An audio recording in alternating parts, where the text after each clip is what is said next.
रायगडची झुंज, अन्यायावर लेखणीचा वार।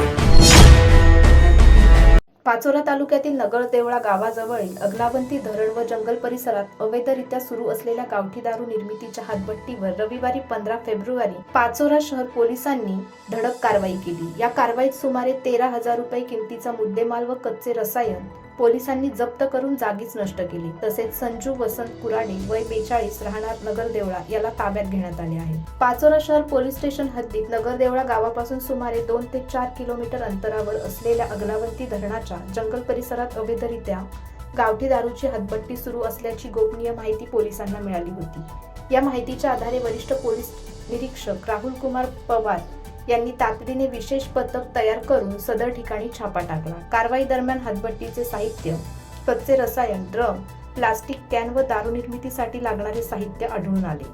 छाप्यात पोलिसांनी अंदाजे 13,000 रुपये किमतीचा मुद्देमाल जप्त करण्यात आला आहे।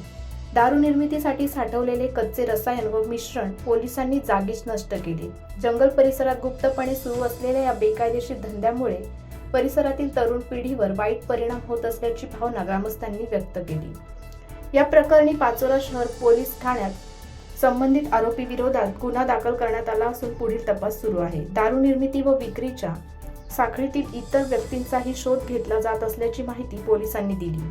ही कारवाई वरिष्ठ पोलीस निरीक्षक राहुल कुमार पवार यांच्या मार्गदर्शनाखाली पोलीस उपनिरीक्षक योगेश गणगे, सहाय्यक फौजदार निवृत्ती मोरे, सहाय्यक हवालदार हरीश अहिरे, कॉन्स्टेबल दिनेश पाटील, वैभव पाटील, मजीद पठाण यांच्या पथकाने यशस्वीरित्या पार पाडली।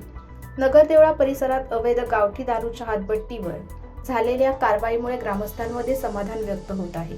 पोलिसांनी अशा बेकायदेशीर धंद्यांवर यापुढेही कठोर कारवाई सुरू ठेवण्याचा इशारा दिला आहे। नागरिकांनीही कोणतीही संशयास्पद माहिती तात्काळ पोलिसांना कळवावी असे आवाहन करण्यात आले आहे।